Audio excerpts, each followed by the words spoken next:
When thinking of charming old medieval English towns, Chester might not be the first that comes to mind, but it boasts a very rich heritage and a Viking connection as well. Let's explore.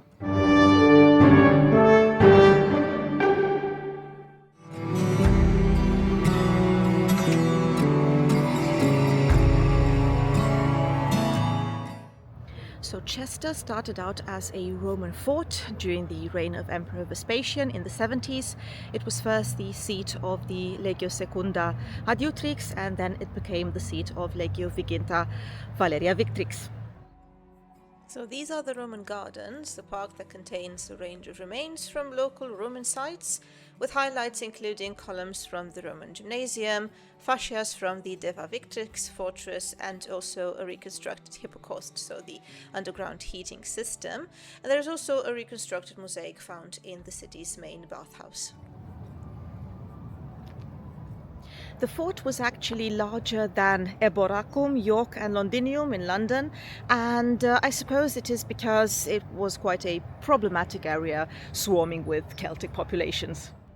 And Chester also has Britain's largest known Roman amphitheatre, a training ground for Rome's 20th Legion and also an entertainment venue. Actually, there have been 2 stone-built amphitheatres on the site, offering different kinds of access, and now only the northern half of the structure is exposed because the southern half is covered by buildings.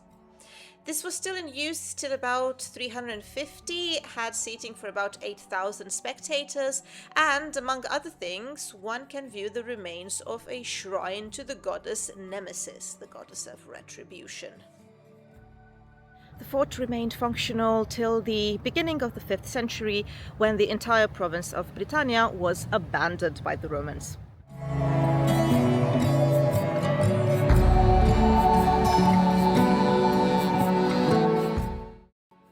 Nearby lie the ruins of a church where you can see, set high into one of the Gothic arches, a very interesting structure, which is a wooden coffin, allegedly from the 11th century.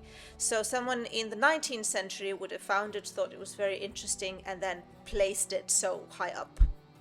After the Romans leave, things tend to get a little murky. We don't really know what exactly happened to Chester.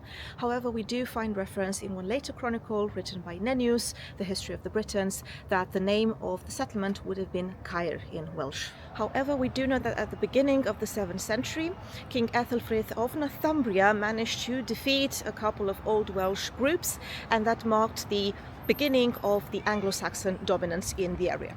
Another important date would be 689, when Ethelred of Mercia this time founded a minster, and this minster would have probably been on the site of an earlier church. And the minster was dedicated to Saint John the Baptist.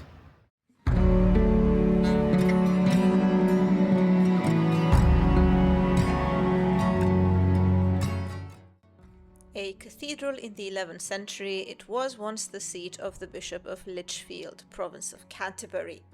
Since the dissolution of monasteries in the reign of Henry VIII, the nave was restored as a parish church, and then parts of it collapsed. Then it was used as a royalist garrison during the Civil War in 1645.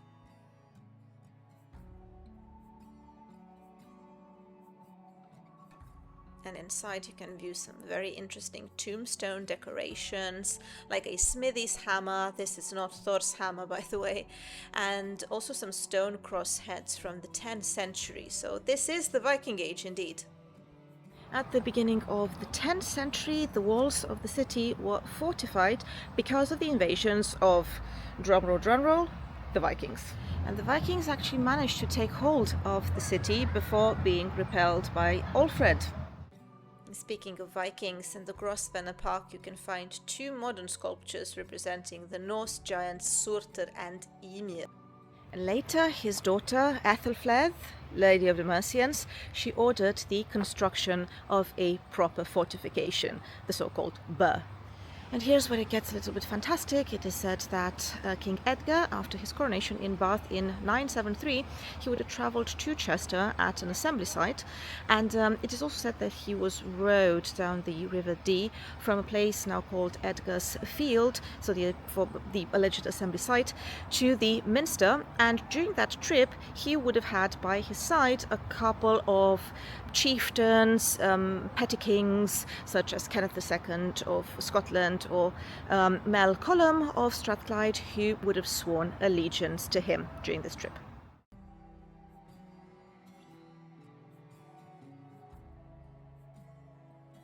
And this would be an artistic representation of the event. It's quite catchy if you ask me, but even more interesting is what you can find nearby. Something absolutely fabulous unfolds: a Minerva's shrine from the early 2nd century, carved into the face of a sandstone quarry and in the original location.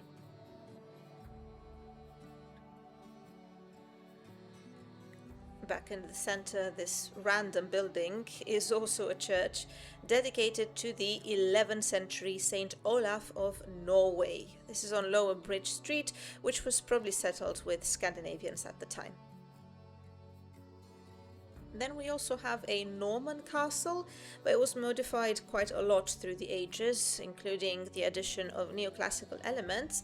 An older part would be, for example, the 13th century Agricola Tower, the first stone gateway.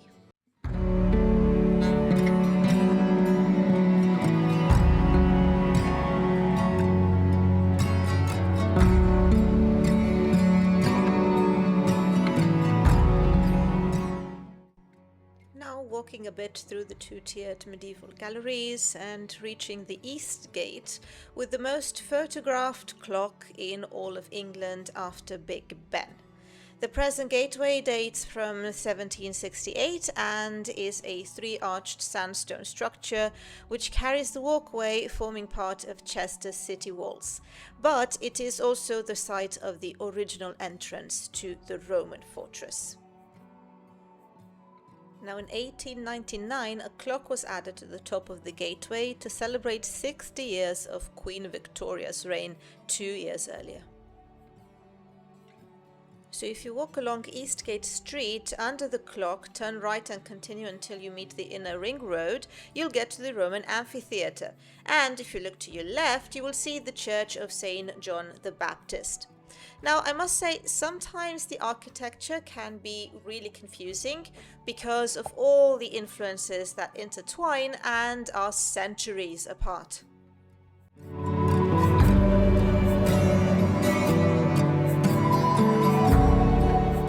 Chester also has some of the best preserved medieval city walls in all of Britain.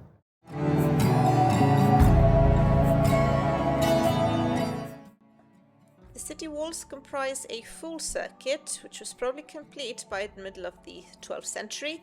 Parts of them are 2,000 years old. Anglo-Saxons would have repaired the north and east sections, and after the Norman conquest, the walls to the west and south were extended to incorporate the castle.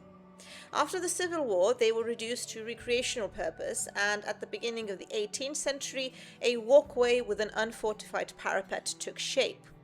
So walking on the walls truly gives you a sense of the multiple historical layers, from Romans to Saxons to Normans, the medieval boom, the industrial age with its canals and railways, up to modern times.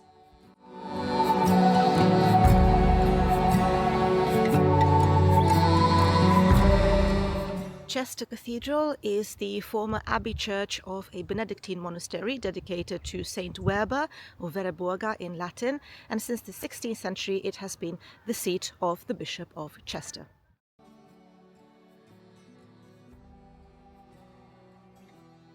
The abbey church, beginning with the Lady Chapel at the eastern end, was extensively rebuilt in the Gothic style during the 13th and 14th century, and later as well, the specific English Gothic known as the Perpendicular style. So you have pointed arches, rib vaults, stained glass, and so on. But again, what you can see nowadays, very neat and tidy, is a Victorian creation. It is a very rhythmic and homogeneous arrangement of large traceried windows, pinnacles, battlements, so aesthetically pleasing, but with very few remnants of the original monastic church from Norman times.